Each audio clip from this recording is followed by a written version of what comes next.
What up, y'all? It's your boy Marco, as always, boy here, with no face cam, again. And today, we're about to be reacting to another one of the Wolfic Brothers' videos. This is the new Bam Bam Chronicles, and this one is about Stinger Flynn. So let's just sit back, relax, and take a look at this orange cycloptid jellyfish. Alright, let's see. Okay, so what we got? This is Oscar Star. Oscar Star. Hold on, this is a jellyfish we're talking about. How is he a star? That's what I was saying. Nah, this is Stinger Uno.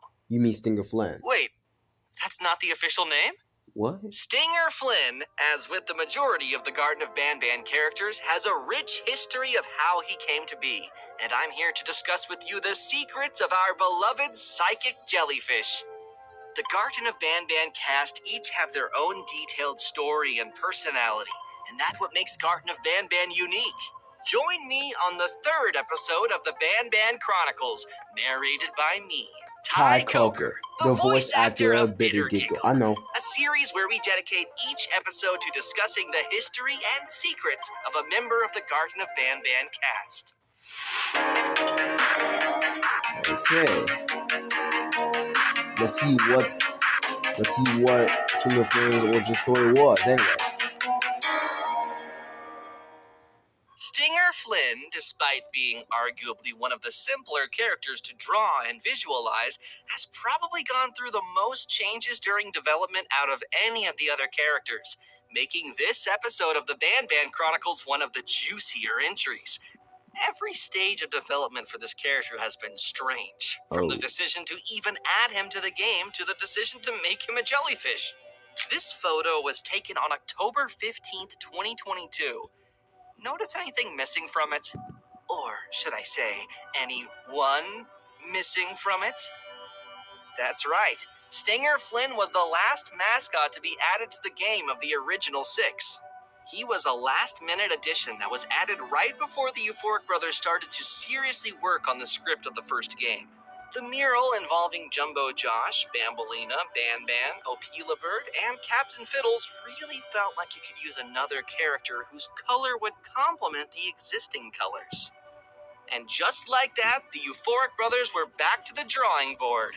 The majority of concepts that were proposed for this new character have been lost to time, but 2 have survived. The first was Humblebee, a simple bee character whose purpose was to teach children the importance of staying. Wait, this is Humblebee? Let's see. Humblebee says, sit down, be humble. That is a weird catchphrase that I ever read. Who wants to sit down? Now that is not official. Humble, and also whose name is a play on the word bumblebee. Feeling Humblebee wasn't unique enough, it was quickly taken off the table. Sorry, Humblebee.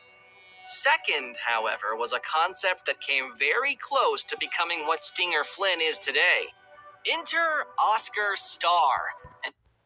Oscar Star? That's what he's called? He's the original design of Stinger Flynn, ain't he? That's a weird concept drawing of him.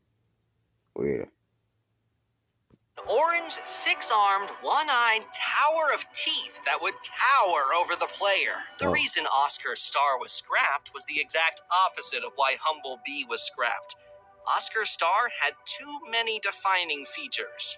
He had 6 arms, 1 eye, and was a tower of teeth. He was absolutely goated with the sauce, so instead of completely scrapping Oscar Star, his features were shared between 3 different characters. Stinger Flynn got the 1 eye, an earlier concept of Nab Nab became the Tower of Teeth, And much later on, an earlier concept of Syringin got the multiple arms. Remember him? Remember that guy? I know. From the last episode? I know. You keeping notes? I know. Yes, these three characters, despite their minimal interactions with each other in the games, are spiritually connected through Oscar Star. Ultimately, the decision was made to add the one-eyed orange jellyfish to Garten of Banban 1 and save the spider for later. And thus, Stingeruno was born, as he was nicknamed after first being added to the game, a name that one can still find in the game files. This last-minute addition jellyfish would later become the main antagonist of an unused script for the first game, where his giant tentacles and one eye would stalk you throughout the kindergarten. For the most part, the game would have played out similarly to the Garten of Banban 1 available today, but some of the puzzles would have involved finding different ways to have Stinger Flynn move his tentacles away from doorways that he would be blocking. Think Cyan Fiddles from Garten of Banban 2, only it's the giant Stinger Flynn before he was shrunk. This was all before being replaced by the final Garten of Banban 1 script we know today, where Opila Bird and Jumbo Josh take the spotlight, and Stinger Flynn retains a minimal role of being a wall mural and giving words of kindness. If you compare the Stinger Flynn that you can see now on the Garten of Banban 3 poster to the one that you actually see in the games, you might notice a few differences. The eye on the model of the poster is less circular and more rectangular in shape, and Stinger Flynn actually has mistakenly 8 arms here. A mistake that the Euphoric brothers made sure not to repeat when creating the model for Stinger Flynn in Garten of Banban Punch Rush. This version of Stinger Flynn that you see on the poster is actually a very early version of the same model created during the development of Garten of Banban 2, and later updated during the development of Garten of Banban 3. The eye was made rounder, and the number of arms were reduced to 6 to accommodate the 6-legged wall mural. 2 decisions that actually turned out to be very helpful during development. Because, given the anatomy of Stinger Flynn, the Euphoric brothers find that he is easily the hardest character to animate. Any movement of Stinger Flynn requires keeping track of all 6 of his tentacles and making sure each and every one moves in a natural way. This naturally makes Stinger Flynn more complicated to animate than any of the other characters, and having 8 tentacles instead of 6 would have only added more complexity to any movement involving the character. In addition to this, Stinger Flynn's eye being rounder meant we could program it so that it rotates around itself, allowing the Euphoric brothers to make it follow the player. Speaking of Stinger Flynn's features, did you know that Stinger Flynn is voiced by Ferris, the blue of the Euphoric brothers? Yeah? Similar to how Banban is voiced by Geppo, the purple of the Euphoric brothers. Yeah? Okay, maybe you knew that one, but did you also know that as of Garten of Banban 7, besides the player and the drone, Stinger Flynn is the only other playable character? You actually get to play as Stinger Flynn in 2 of the dream sequences in Garten of Banban 3. During which you are also introduced to a new mechanic not seen anywhere else in the game, where as Stinger Flynn you are capable of shooting electricity through your tentacles in order to traverse puzzles. Please do let the Euphoric brothers know in the comments if you would like to see this mechanic reappear in future games. Okay then. Wait. Crap, I can't even put the comments on. Let me go to this one. There we go. Okay, I'm gonna type in, let's see. I agree. Oh wait, no, I agree with this.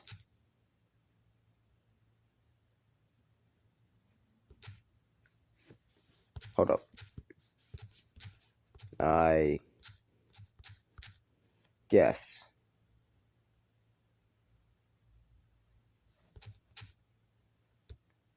Okay then. Let's continue.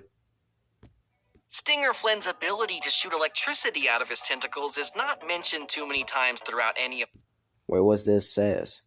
Stinger Flynn says, lightning bolts shoot from my... What's this said? Fingertips tentacles.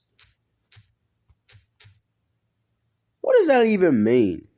That's ridiculous. The games. But did you know that this wasn't always the case? Within the kingdom in Garden of Banban 4, there exists the infirmary. And inside the infirmary are all of the prisoners that Sheriff Toadster manages to capture throughout the game. For each holding cell, the player is able to play a recording that has been put together by Sheriff Toadster to document his findings in respect to each prisoner. A collection of recordings that he calls the Toadster Archives. There's a recording for Opelabird and Tartabird, a recording for Bambolina, a recording for Slow Celine, a recording for Jumbo Josh, but not one for Stinger Flynn, despite also having his own cell. Yeah. Initially, however, Stinger Flynn was also meant to have a recording of his own in the Toadster Archives collection, which would have detailed how Sheriff Toadster got electricity shot at him a few times while trying to capture Stinger Flynn after the events of Garden of Banban 3. However, feeling that there were enough Toadster Archives entries in the game and that the Stinger Flynn recording wouldn't have added much in the way of interesting lore, the idea for the recording was scrapped. Oh. But this wasn't the only instance where something related to Stinger Flynn was removed from a game. During two of the dream sequences that take place in Garden of Banban 3, one of the very few vehicles to ever make an appearance in any Garden of Banban game can be seen. Stinger Flynn's very own, the Stinger Mobile. This is the car that's parked beside Stinger Flynn during his monologue about reaching the beach, and the same one that all of the characters take a ride in later on in the game before it crashes into a piece of cactus. This car was originally scripted to appear in the first street of City Engine that you enter in Garden of Banban 7 as a reference to the fan-favorite car sequence of Garden of Banban 3.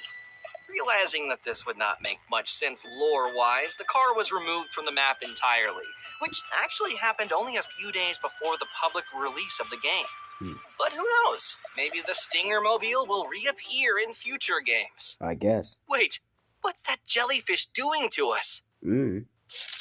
Stay tuned for the next episode of the Banban Chronicles, where the secrets and history of another character will be revealed. Comment down below which character you want to learn more about next, and keep on Banbanning! Alright then.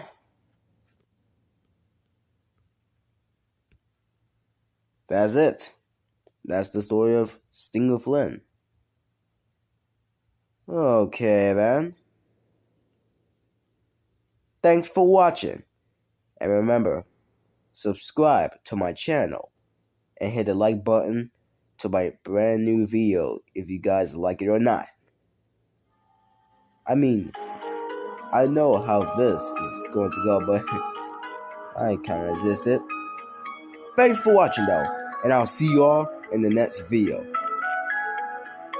See ya.